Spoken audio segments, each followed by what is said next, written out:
Welcome guys. So in this video, I want to give you 4 tips to help accelerate your chances of getting a job in 2024. Tip number 1 is to apply for something called a maternity cover role. In the Western world, here in the UK, in Canada, Australia, in US, there exists something called maternity roles, which are essentially temporary roles which cover for a female member of staff who has left the company to go away and become a mother and have a baby. Now in the Western world, this is a standard policy. All mothers are entitled to a period of leave to go away and have a family. But the problem for companies is that they often struggle to fill those roles. They're not looking for a permanent hire, they're only looking for someone from a 9 to 12 month period of time. So what does that mean? It essentially means that many of you can apply for these roles and get a job much easier and much quickly than if you were applying for a full-time role. Most companies are hesitant to recruit full-time staff because getting rid of those staff is actually a costly exercise for companies. Maternity roles also have very little in the way of interview stages. You may only just have one single interview, and getting a maternity cover role can open up doors and mean that you can then move on to the next role, which can be that permanent role you're looking for. More importantly, a maternity cover role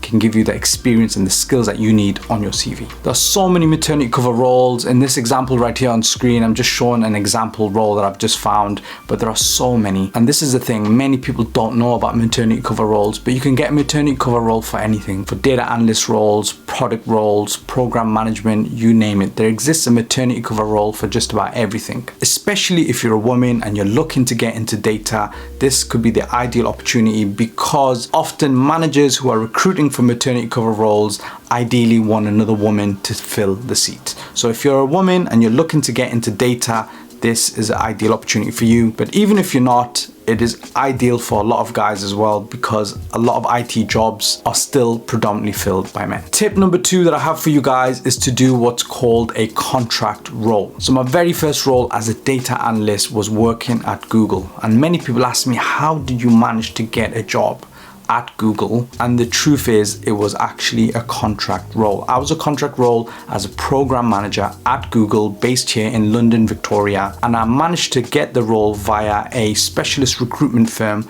called Morgan McKinley. Now they're an Irish firm. They recruit specifically for tech roles. So they recruit for Facebook or Meta, they recruit for Google, and they recruit for many other tech companies. Now the key here is that contract roles, like maternity roles, are short-term in nature, but more importantly, they give you that foot in the door that really helps you get your way up the ladder. And my role at Google was only for 6 months, but it was perfect for me because it got Google on my CV and it then led me getting into more higher paying roles in future, more importantly, more permanent roles. Now, if you are successful getting a contract role, you can choose to then move into a permanent role once your contract is over. Alternatively, you can just keep on working in contract roles. Now, contract roles exist everywhere. I've seen them in the UK, I've seen them in the US, I've even seen them in the Middle East and places like the UAE and Dubai. So if you're struggling to get a permanent job, then do consider a contract role. It could be the ideal way for you guys to fast track your experience and fast track your skills. Tip number 3 is to get a freelance role. Now you're probably wondering,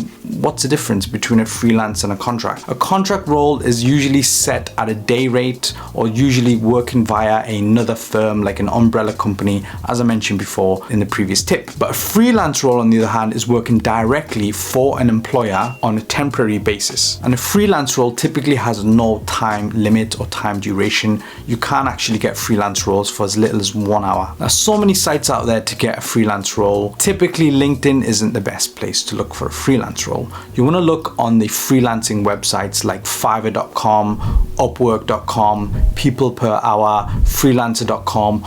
All of these websites have freelance roles and jobs that come up almost every single day. So what you want to do is apply for one of these freelance roles and get that on your CV. Now you're probably wondering, Sid, I don't have the skills to go for some of these freelance roles, which is fine, but what you can do is go for some of the easier ones. There's a lot of data entry freelance roles available on many of these websites, and more importantly, it can open up the door to give you more work in future with a given client. So if you strike a relationship with a client, you may end up with more work in future and quite possibly permanent work as well. Tip number 4, and this is one which I think is the most easiest one you can do, is to simply network. Now, you wouldn't believe it, but there are so many people out there with LinkedIn profiles who are in senior roles that have a statement on the LinkedIn page openly mentioning the fact that they are recruiting for roles or open to discussing new roles with anyone who's interested. I'll give you an example. Here in the UK, a profile of someone named Thomas Leach. He works as a VP engineer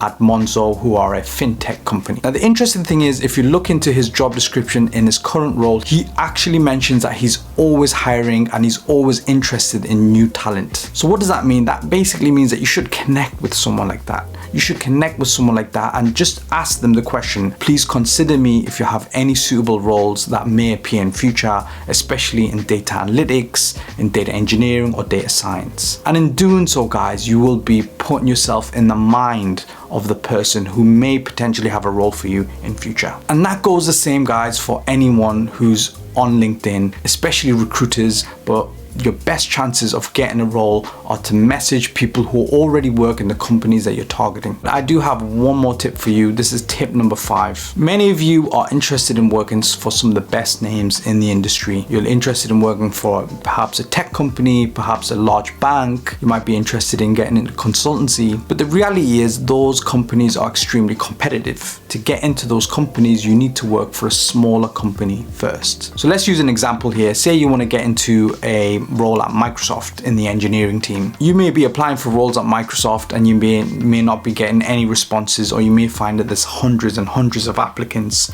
for a role at Microsoft. What you want to do is work at a smaller firm which is still reputable and still has a lot of credentials that will give you the skills and experience you need so you can apply for that role, say at Microsoft in future once that role comes up again. So you may want to work at companies like Netflix, you may want to work at companies like Airbnb or companies like Uber or even companies like Adobe. These are all big tech companies, but they're nowhere as big as, say, Microsoft. So my strategy here, guys, is to work for a slightly smaller firm, but one which has a lot of credibility. And in doing so, guys, you will get the experience you need on your CV. And if you work in one of those roles for, say, 1 to 2 years, you can then jump out the role and go straight into one of those big tech firms that you've always wanted. And this is something I did in my career. I worked for a lot of smaller companies. I worked at a small bank called HSBC before I found my way into a global investment giant with JP Morgan Chase. If it wasn't for my role at HSBC, I wouldn't have got the role at JP Morgan. So guys, I hope you like this video. Hope it gives you some ideas. And more importantly, I hope you fast track yourselves to getting that dream role that you've always wanted. Make the time count, make a start today,